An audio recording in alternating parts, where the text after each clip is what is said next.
கிறிஸ்துவுக்கு அன்புக்குரியவர்களே, நாம் கருத்தாய் ஜெபம் செய்வது எப்படி என்பதை குறித்து தியானித்து வந்தோம் கடந்த வாரத்திலையும்.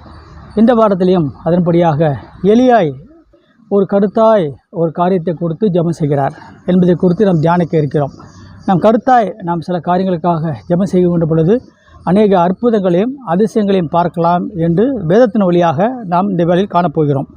எலியாவும் பொய் வாக்கினரும் இரண்டு மனத்தோராய் அந்த பாகால் தெய்வத்தை வழிபடுகிறவர்களும் ஆண்டவரை வழிபடுகின்ற அருமையான எலியாவை குறித்து நாம் தியானிக்க இருக்கிறோம். ஆண்டவர் தாம் கடவுள் என்றால் நீங்கள் அவரை பின்பற்றுங்கள், பாகால் தான் கடவுள் என்றால் அதன் பின்னே செல்லுங்கள். அப்போ என்ன பண்ணுறாருன்னு கேட்டிங்கன்னா, 2 காளைகளை கொண்டு வாருங்கள், 2 காளை மாடுகளை கொண்டு வாருங்கள், துண்டு துண்டாக வெட்டி விறகின் மேல் வைக்க வேண்டும், ஆனால் நெருப்பு வைக்கக்கூடாது. நானும் அழைப்பேன், ஆண்டவரின் பெயரை சொல்லி அழைப்பேன், நெருப்பு மூலம் பதிலளிக்கின்ற கடவுள் என்று நாம் வேதத்தின் வழியாக பார்க்கின்றோம்.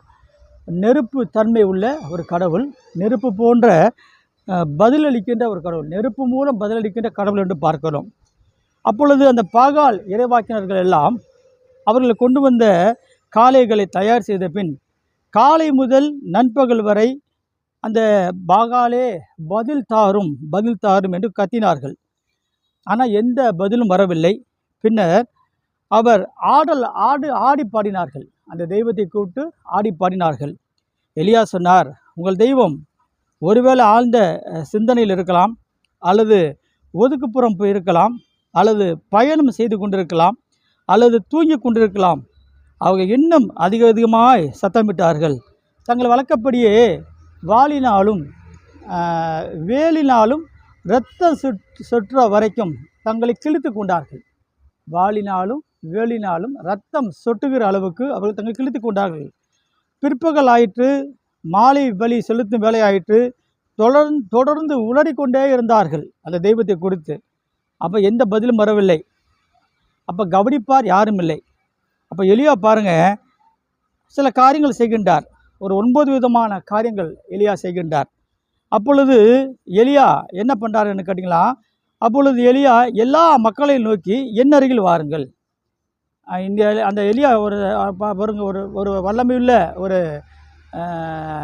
ஜப வீரன், கருத்தாய் ஜபம் செய்கிற வீரன், எல்லாம் என் அருகில் வாருங்கள். உடனே எலியா அங்கு இடிந்து கிடந்த ஆண்டவரது பலிபீடத்தை எல்லாம் கட்டினார். அந்த பலிபீடெல்லாம் இடிந்து கிடக்கு பாருங்கள், அதையெல்லாம் அவர் கட்டுகின்றார். முதல்ல நம்ம வீட்டில் உள்ள அந்த ஜப அறை, 2வது ஜபத்துக்கு உள்ள அந்த பீடத்தை எல்லாம் சரிபடணும். அந்த இடத்துல கண்ட பொருள் வைக்கக்கூடாது. Ration card, PAN card, Aadhaar card, கண்ட காரியம் வைக்கிறோம். அந்த இடத்துல ஒரு நல்ல பைபிள் வைத்து, மெழுகுத்திரை வைத்து, ஜாமாலை வைத்து. அப்போ பாருங்கள், எலியா இடிந்து கிடந்த அந்த ஆண்டவருடைய பலிபீடத்தை கட்டினார். அடுத்தது இஸ்ரேல் வழிவந்த குலங்களின் எண்ணிக்கைப்படி 12 கற்களை எடுத்து விட்டார். 12 குலங்கள், இஸ்ரேல் ஜனங்களுக்கு 12 குலங்கள் இருந்தது.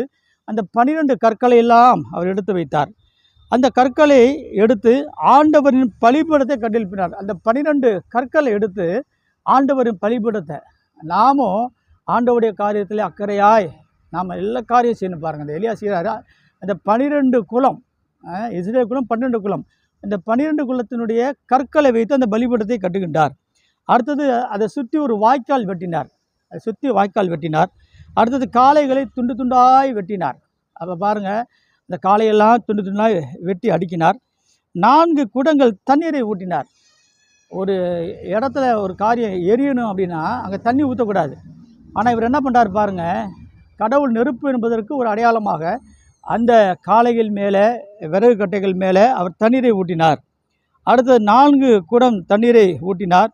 2ஆம் முறையும் அப்படியே செஞ்சார். 3ஆம் முறை அப்படியே செய்யுங்கள் என்று சொன்னார்.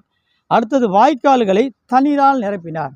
அந்த பலிபீடத்தை சுற்றி வாய்க்கால் சுற்றி அப்போ பாருங்கள் தண்ணீரெல்லாம் நிரப்பினார். ஆண்டவரே இஸ்ரேலின் கடவுள் என்றும் உன் வாக்கின்படியே செய்தேன் என்றும் விளங்க செய்திருளும் என்று அவர் ஜெபம் செய்தார்.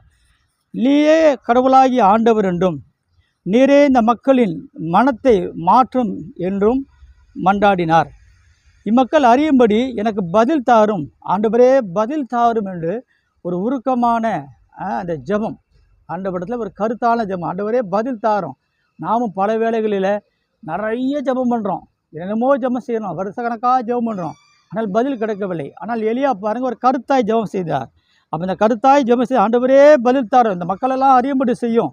ஒருவேளை வெட்டி தலை குனிந்து பல காரியங்களில் நாம் நொந்து போய் கிடக்கலாம். அப்போ ஆண்டவரே பதில் தாரும் என்று நம் கருத்தாய் அதிகாலையில் இல்லை மதிய வேளையில் நேரம் கிடைக்கும் பொழுதெல்லாம் ஜெபிக்கின்ற பொழுது அந்த ஜெபம் செய்த உடனே ஆண்டவர் நெருப்பு கீழே இறங்கி வந்தது.